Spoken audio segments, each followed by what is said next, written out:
Good morning, and today I'm going to be getting ready for Thanksgiving while I tell you the story about how the first Thanksgiving became the first Thanksgiving. I will try my best to go more in depth and give you a raw, real story of how the events leading up to Thanksgiving, the actual harvest and feast, and the events after. We're going to go into before the Pilgrims even landed in the U.S. So typically whenever you hear a story about the first Thanksgiving, everyone always starts with how the Pilgrims landed. But that's not the beginning. So we're going to start several years before the Pilgrims even landed. So the Wampanoag people had been living in this region that we do now call Massachusetts and Rhode Island. They had lived here for about thousands of years before the Pilgrims even started landing, with a bunch of signs of civilization like farming, fishing, political diplomacy, and seasonal migration patterns, just all of that. Between 1616 and 1619, something devastating does happen between the tribes.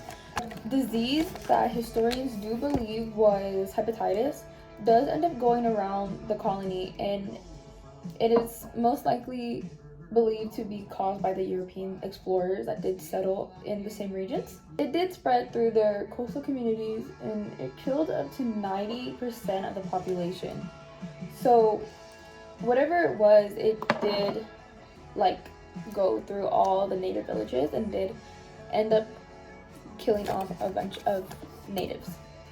So the Patuxet people was one of the villages that was affected by the disease and was later settled by Pilgrims and was later renamed Plymouth. So when the Pilgrims come and they see an empty village, it really wasn't empty. I just bought a new foundation, so we're going to try it together. But let's talk about the Pilgrims and when they arrived and how they immediately struggled. So fast forward to November of 1620, a terrible time to travel, by the way, but okay, whatever. The Pilgrims did land after a 66-day nightmare at sea. They were cold, sick, tired, and they didn't land where they initially had intended to. They wanted to land in Virginia, but they ended up getting to New England in the winter. So you can just imagine the weather. So from December to March, things were really brutal. They almost had zero food.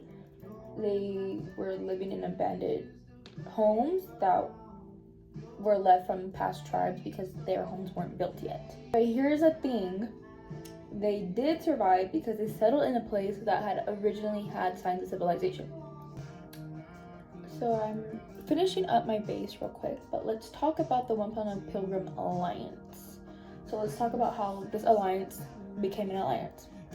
So basically, the tribe didn't just come up to the Pilgrims and was like, hey, let's be friends, like you're our neighbors. It was more of like a strategic alliance. So the leader of this tribe had lost many people due to the epidemic, so he was just trying to protect his remaining community members.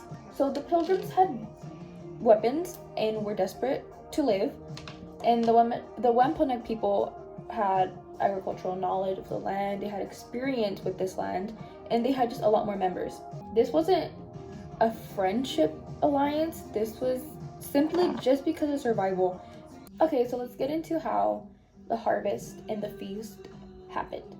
So in 1621, as we all know, this harvest had happened between the Pilgrims and the tribe, and it basically, from all the stories that you hear from whenever you were younger, first hearing about the first Thanksgiving, you think it was just kind of like they invited them over to have a feast because they were grateful, which they were. So thanks to the Wampanoag guidance, the Pilgrims did grow their own corn successfully, and they learned how to use fish as fertilizer and store food for the winter. So in the fall of 1621, they do hold a small celebration following the English harvest tradition. So they start with firing guns as like a festivity in a way, just saying like yay, like they did it, like, you know. The Wampanoag people, since the alliance was to protect each other, they heard the gunshots and immediately thought of attack. The tribe decided to stay instead of leaving and celebrate with the Pilgrims. So there was no pies, there was no mashed potatoes, no cranberry sauce, no turkey, no ham. This feast did last for a full 3 days, and it was just a big event. So let's start to talk about what happened after this Thanksgiving.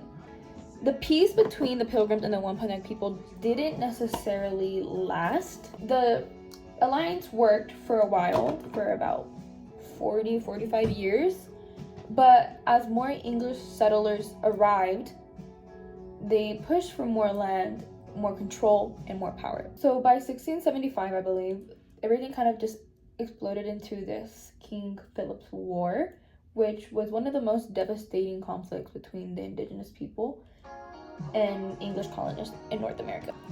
So the feast in 1621 was real. The alliance was real and it was peaceful, but it wasn't the beginning of like a long and happy friendship. It honestly is kind of a painful history just because this alliance did last quite a while. So for the end of the story, that is the real story of Thanksgiving. It is a way more layered, way more human, and honestly a way more meaningful story, especially when you understand everything that did lead up to it. That is my finished look. I am just completely ready now, just minus my lip gloss. So that is all of my video. I hope you learned something new, and I hope it was as interesting for you to hear as much as it was interesting for me to learn and to let you guys know about this. Bye!